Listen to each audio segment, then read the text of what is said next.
Françaises, Français, mes chers compatriotes. Voilà maintenant plusieurs semaines que le confinement a été mis en place. La situation sanitaire est telle qu'il va encore durer quelque temps. Afin que tout se passe bien dans les jours à venir, le gouvernement et moi-même avons décidé de mettre en place des mesures.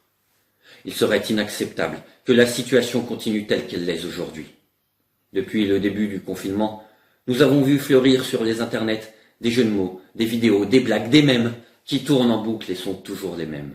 Certains existaient bien avant le confinement et ont à peine été mis à jour pour coller à l'actualité. C'est pourquoi, en concertation avec le ministre du burlesque, le ministère des jeux de mots et mon premier humoriste, nous avons décidé de prendre des mesures. À partir d'aujourd'hui, et ce jusqu'à la fin du confinement, toute blague sur le télétravail, les enfants regardés, les profs, les pangolins, les chauves-souris sont interdites. De plus, tout jeu de mots avec Covid-19, coronavirus ou corona seront passibles d'une amende.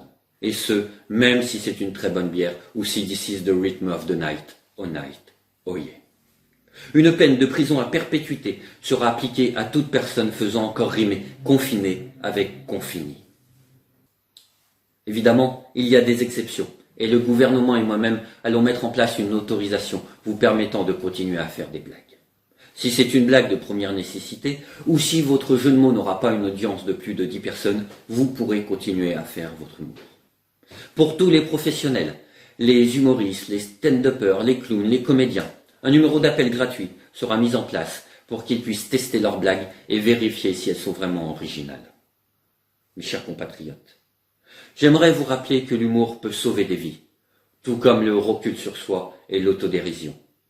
C'est pourquoi je vous demanderai de prendre ce que je viens de vous dire avec le plus grand second degré. L'humour survivra à ces temps difficiles, et je remercie toutes celles et ceux qui en sont les actrices et les acteurs.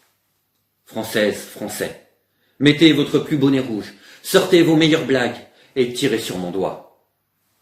Au revoir.